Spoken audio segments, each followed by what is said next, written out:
This is Dr. Smriti Pandey. Today I am going to talk about bariatric surgery. ये surgery क्या होती है? ये उन पेशेंट्स के लिए होती है जिनका वेट बहुत ज्यादा होता है और बहुत सारी चीजें ट्राई करने के बाद भी उनका वेट कम नहीं हो रहा होता है। इसमें क्या करते हैं?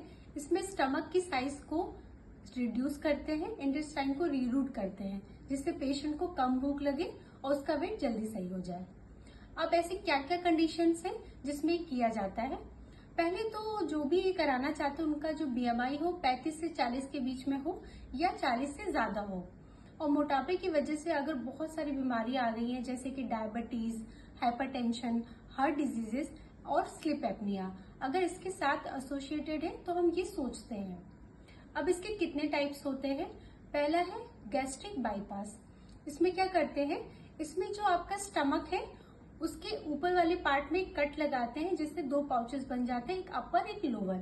तो अपर पाउच को हम इंटेस्टाइन के सेकंड पार्ट से जोड़ते हैं जिसका नाम है जेजुनम, और जो रेस्ट ऑफ द स्टमक है और ड्यूडेनम है उसको हम बाईपास कर देते हैं। दूसरा है आपका गैस्ट्रिक बैंड्स।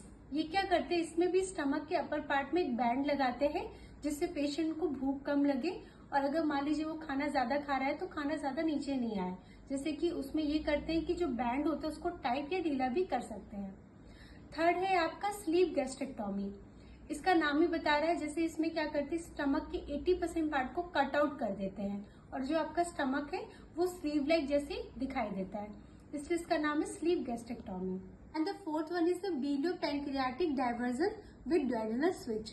इसमें भी सेम करते हैं, जो आपका स्लीव गैस्ट्रेक्टोमी है उसी तरीके से करते हैं। इसमें 80% जो आपका स्टमक है उसे कट आउट करके इंटेस्टाइन को रीरूट करते हैं। वो काफी कॉम्प्लेक्स प्रोसेस होता है।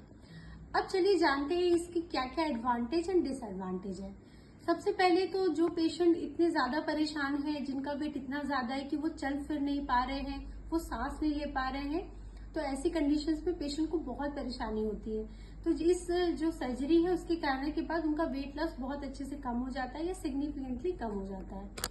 दूसरा ये है कि जो मोटापे की वजह से जो बीमारियां आई थी, जैसे मैंने बताया कि डायबिटीज, हाइपरटेंशन, स्लीप एपनिया और हार्ट डिजीजेस, इसमें भी काफी अंतर आता है।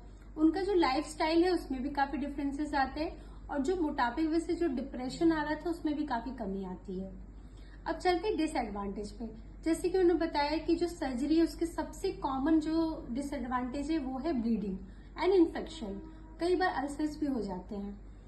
अब सेकंड क्या है कि इसमें जैसे मैंने बताया कि जो डॉक्टर हैं सर्जरी के बाद अक्सर बोलते हैं कि आप बहुत लिमिटेड खाना खाएं, तो उस लिमिटेड खाने की वजह से विटामिन की डिफिशियंसी हो जाती है पेशेंट्स को।